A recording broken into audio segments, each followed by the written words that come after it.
श्री राधे राधे।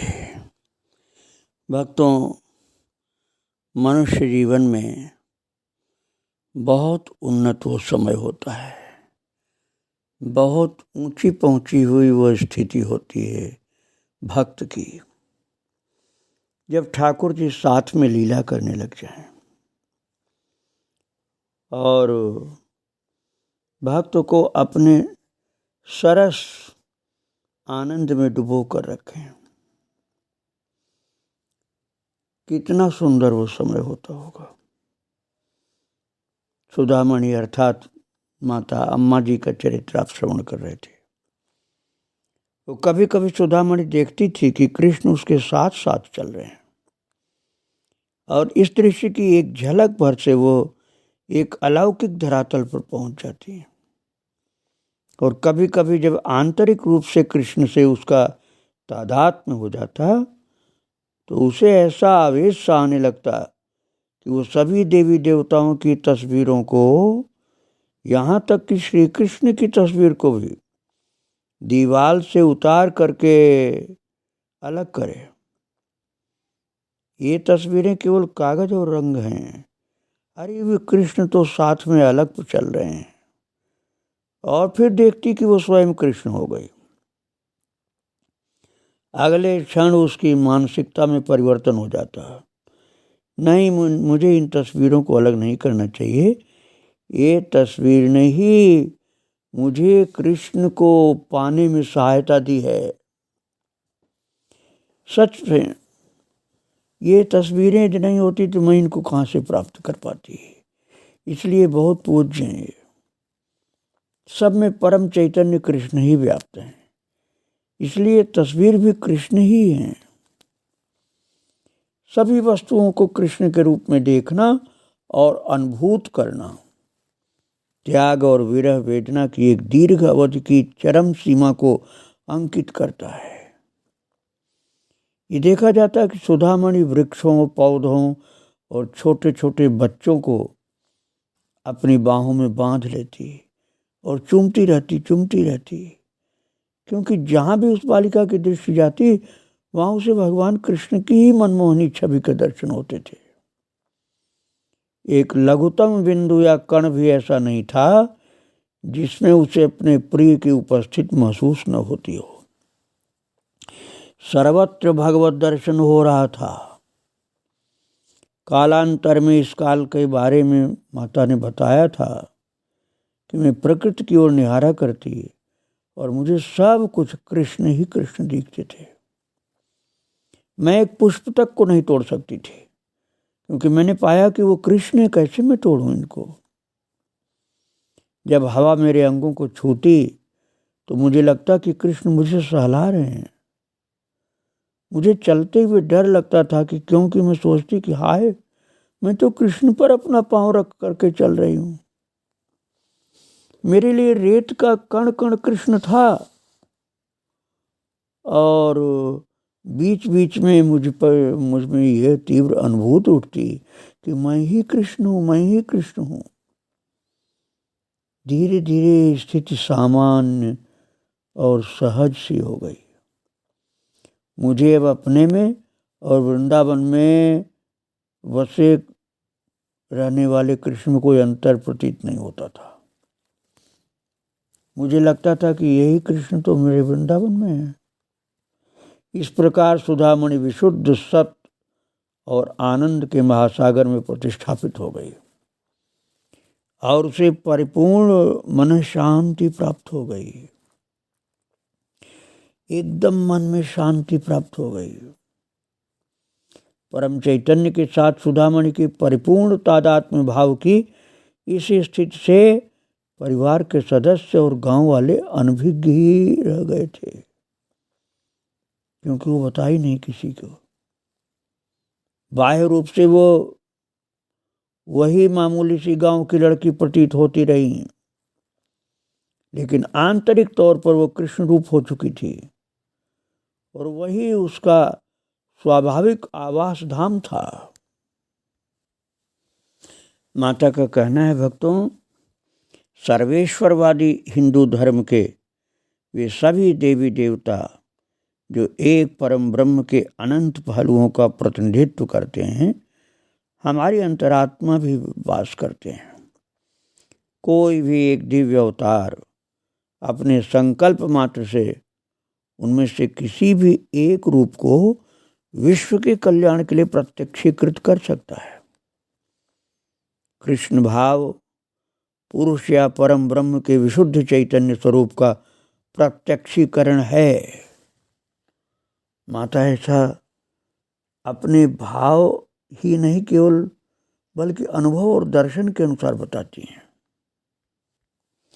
और भक्तों, जो मधुसूदन सरस्वती जी ने कहा है ना, प्रभु का दर्शन करने के बाद, पहले तो वो निराकारवादी थे, लेकिन कृष्ण का दर्शन जब वृंदावन में उनको हुआ तो गा उठे वो, वंशी विभूषित करान्नव नीरदाभात पीताम्बरादरुण बिंब फलधरोष्ठात् पूर्णेन्दु सुंदर मुखादरविंद नेत्रात् कृष्णात् परम किमपि तत्त्वमहं न जाने। जो वेदांत के तत्व का विचार पहले करते करते थक चुके थे मधुसूदन सरस्वती, जब वृंदावन में कृष्ण दर्शन प्राप्त किया तो कहने लगे, कृष्ण से परे भी कोई तत्व है, मैं नहीं जान सकता हूँ। जबकि पहले कृष्ण को नहीं, निराकार ब्रह्म को तत्व मानते थे। अब जब कृष्ण के स्वरूप की ये महिमा गाने लगे तो इस सिद्धांत को, अर्थात जिस श्री कृष्ण के हाथ में मुरली है, जो नवघन की तरह श्याम व सुंदर हैं, जो पीताम्बर धारण करते हैं, जिसके होठ बिंबा फल के समान अरुण हैं, जिसका मुख पूर्णेंदु के समान सुंदर है और जिसके नेत्र कमल के समान विशाल हैं, ऐसे श्री कृष्ण के अलावा मैं कुछ और तत्व नहीं मानता हूँ, न जानता हूँ। बिल्कुल इस बात को गा गा करके अब माता अर्थात सुधामणि पूर्ण रूप से आनंद विभोर रहती थी। और भक्तों, कृष्ण भाव का आरंभ हो गया ठाकुर जी की कृपा से। युवा सुधामणि का संपूर्ण अस्तित्व अब तो परम ब्रह्म में निरंतर स्थित हो गया था। सो अब पहले के समान घरेलू कामकाज को निभाते रहने में उसे बहुत परेशानी महसूस होने लगी है। उन्होंने इस बात के लिए प्रयास किया कि पहले की तरह अब भी वो अपनी जिम्मेदारियों को बिना भूल चूक के निभाए, लेकिन जैसा कि हम माता का दर्शन अब करते हैं, अब वैसा रूप होने लगा। ईश्वर ने उनके भाग्य में कुछ और ही लिख रखा था। सन 1974 के सितंबर महीने के एक बुधवार की संध्या की बात थी। उस समय कुछ ऐसी घटनाएं हुई जिसने भारत के आध्यात्मिक इतिहास में एक नए अध्याय का प्रारंभ कर दिया। वो घास लेकर के सतीश के साथ लौट रही थी। उस समय शाम के 4 बजे थे। हमेशा की तरह उनका मन चेतना के भिन्न ही धरातल पर डूबा हुआ था और एक भक्ति की सुमधुर स्वर उनके होठों से निकल रहे थे। ज्यों वे इडमन्नेल के उत्तरी हिस्से में स्थित एक पड़ोसी के घर के दरवाजे से गुजरे तो सुधामणि अचानक ही ठिठक गई। उस घर के आंगन से श्रीमद् भागवत के अंतिम श्लोक की ध्वनि उसके कानों पर आ पड़ी। हर महीने ये परिवार भगवान श्री कृष्ण के जीवन और लीलाओं का वर्णन करने वाले इस महाग्रंथ का पाठ करवाता था। अगले गांव के एक श्री नारायण हर महीने भागवत वाचन का शुभ कार्य करते थे। पाठ का समापन हो चुका था और भक्तिगान भी पूरा हो चुका था। उस क्षण से अभिभूत सी होकर सुधामणि वहीं निश्चल खड़ी रही और ऐसा लगा मानो गीत के सुरों को वह अब भी बड़े ध्यान से सुन रही हो।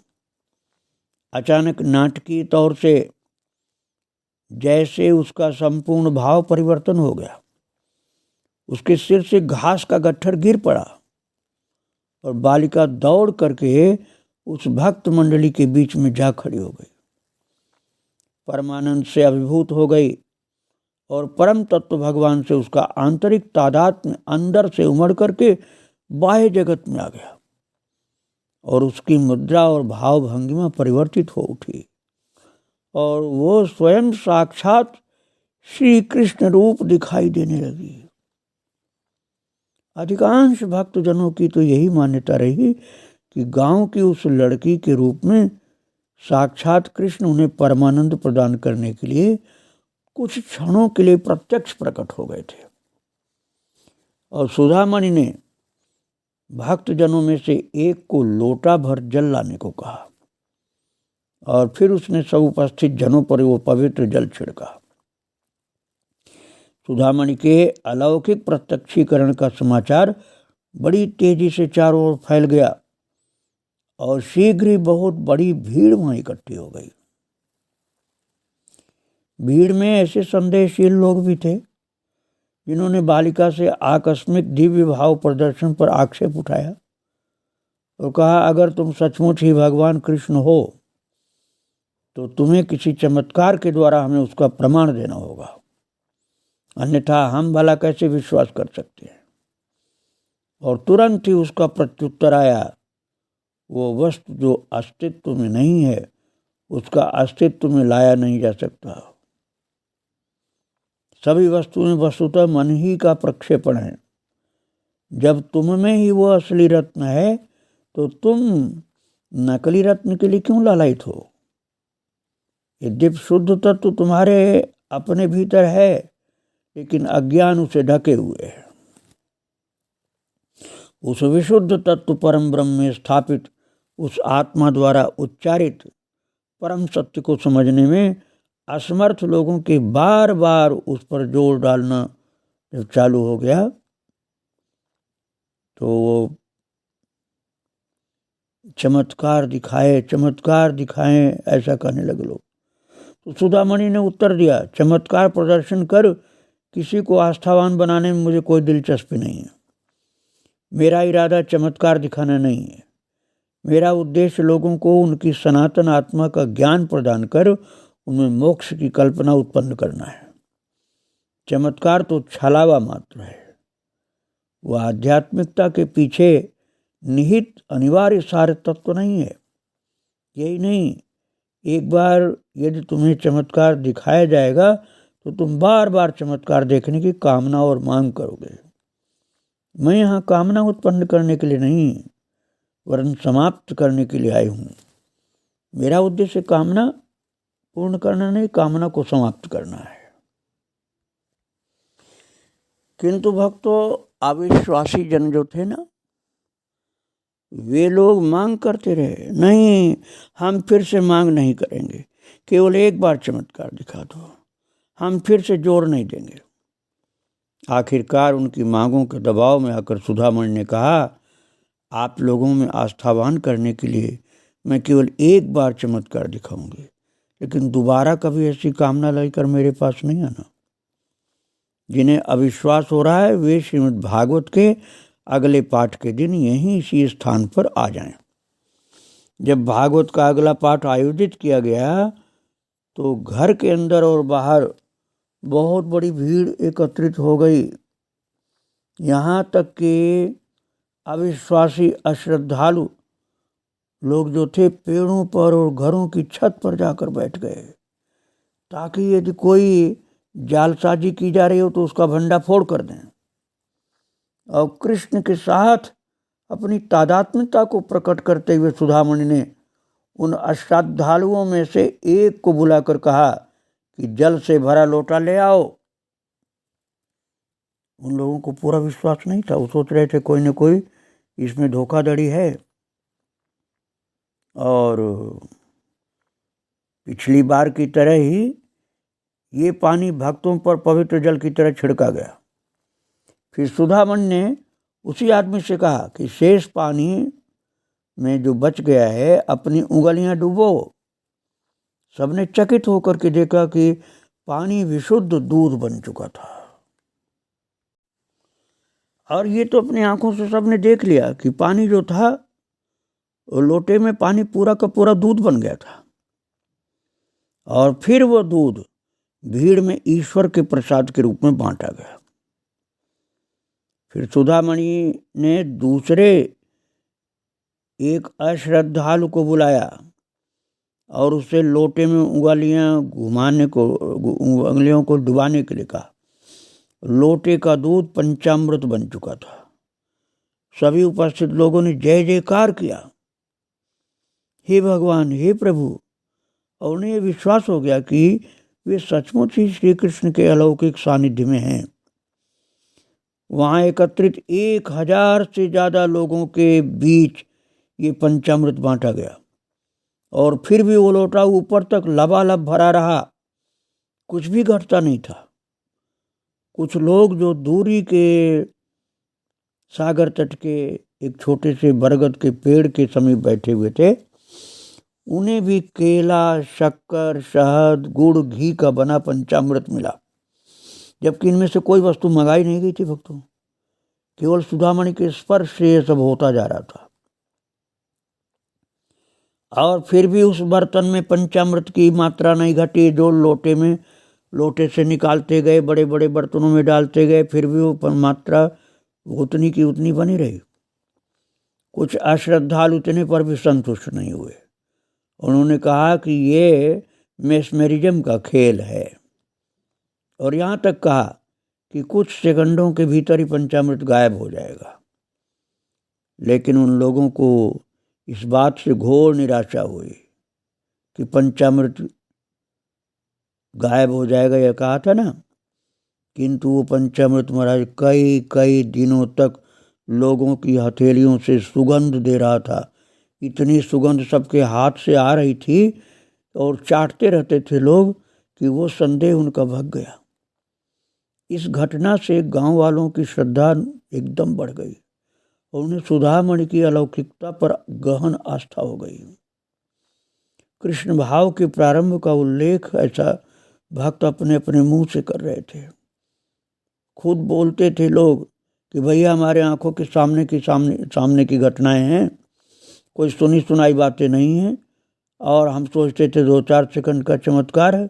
ये तो कई कई दिन हमारे हाथ में वो पंचामृत की सुगंध और स्वाद आता रहता था। और कृष्ण भाव के प्रारंभ का उल्लेख करते हुए अर्थात बताते हुए कालांतर में सुधामणि ने ऐसा कहा था।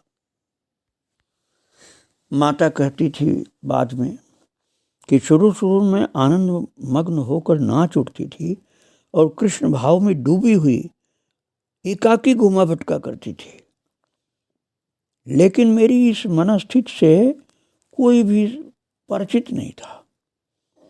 एक दिन मेरे मन में उत्कट भावना उठी कि मैं सदा सर्वदा के लिए उस ब्रह्म में लीन हो जाऊं, और तब मैंने अपने अंतर्मन में उठती हुई एक वाणी सुनी।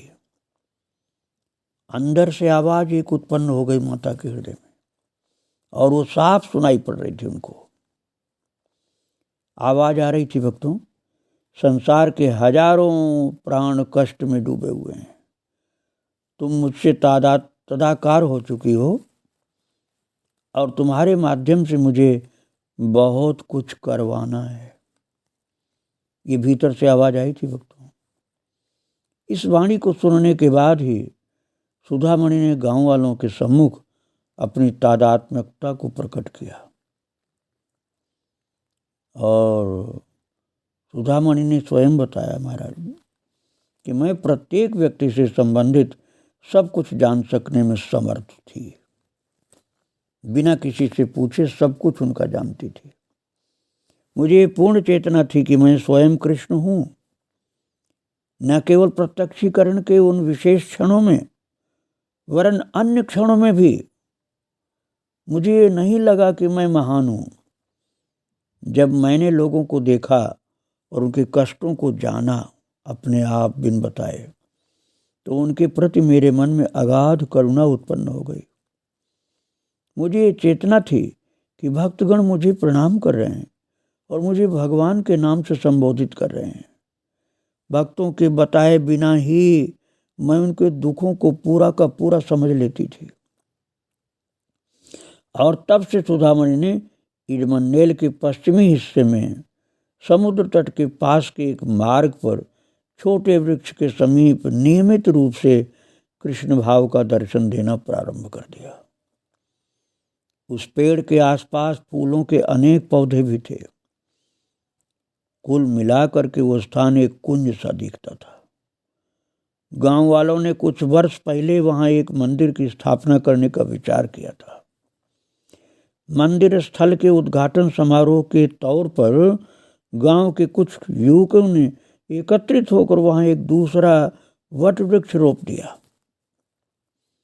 और एक तेल का दीपक जलाना प्रारंभ कर दिया।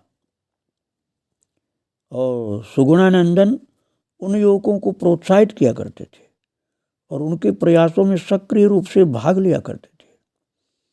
उनकी वृद्ध मां माधवी वहां हर शाम आती थी और कभी कभी सुधामणि भी उनके साथ वहां जाया करती थी। तेल का दीपक जलाया करती थी और कुछ भक्तिपूर्ण गीत गाया करती। वट वृक्ष के ठीक सामने नारियल के पत्तों का छाजन डालकर एक छोटी झोपड़ी बना दी गई थी और भगवान श्री कृष्ण और काली माता की तस्वीरें वहां पर प्रतिष्ठित कर दी गई थी। भक्तों, आज भी वट वृक्ष के नीचे स्थित उस छोटे से मंदिर में लोग जाते हैं, पुरानी चिन्ह की बात समझ करके स्मारक बन सके। जैसे समझ लो माता के चरित्र की याद दिलाती है बात। माता तो बहुत व्यापक हो चुकी है भक्तों। और अब अनेक वर्षों के बाद वही स्थान नियत हुआ जहाँ सुधामणि भगवान श्री कृष्ण के साथ की अपनी तादात्म्यता को प्रत्यक्षीभूत करने वाली हो चुकी थी।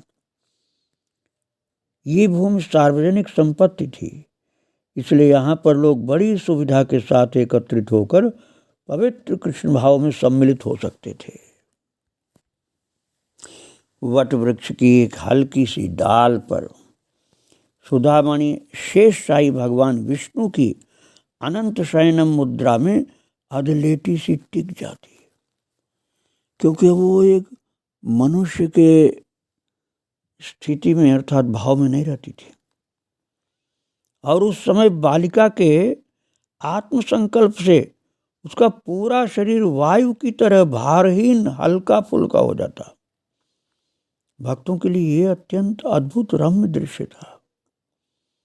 वो पावन स्थल तो मानो श्री कृष्ण की लीला भूमि वृंदावन बन गया और वहाँ का संपूर्ण वातावरण भगवान की स्तुति गीतों से आपूरित हो गुंजायमान हो उठा। भक्तगण इस स्थान पर केवल भगवान श्री कृष्ण के पावन दर्शन के लिए नहीं, वरन अपनी समस्याओं का समाधान और राहत पाने के लिए भी आने लगे। कोई तो दर्शन के लिए आता, कोई संकट से मुक्ति के लिए आता। और कृष्ण भाव के दौरान सुधामणि के सामने अपने कष्टों को प्रकट व्यक्त करने से भक्तों के दुख बड़े चमत्कारपूर्ण ढंग से लुप्त हो जाते थे। उन दिनों जब कोई अपनी किसी समस्या के समाधान के लिए अनुनय विनय करता तो कृष्ण रूप सुधामणि उसे निर्देश देती कि वो उसकी फैली हुई हथेली पर एक जलता हुआ कपूर रख दें। माता अपना हाथ करके बोलती कि मेरे हथेली पर जलता हुआ कपूर रखो, और फिर सुधामणि उसे जलते हुए कपूर को निगल जाती। महाराज, एकदम तेज जलता हुआ कपूर उसको हथेली पर लिए हुए कुछ देर रखती, फिर उसको मुंह में डाल के निगल जाती।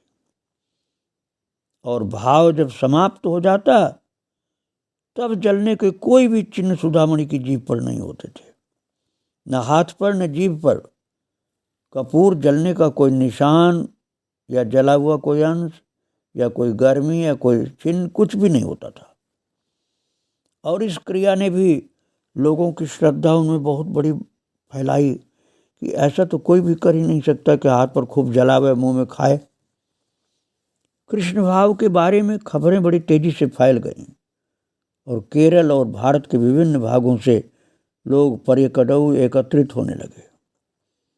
यहाँ से इस पावन स्थल के लिए वो तीर्थ यात्रा प्रारंभ हुई, जो आज भी अनवरत चली आ रही है। कुछ लोग रोग से मुक्ति पाने के लिए आए, कुछ लोग भौतिक कष्टों से छुटकारा पाने के लिए आए, कुछ कौतूहलवश देखने आए, दर्शन करने आए, जबकि अन्य कुछ भक्ति भाव की वजह से भी आए, भाव विभोर होकर रोते हुए आए और कन्हैया का दर्शन प्राप्त किया उन लोगों ने।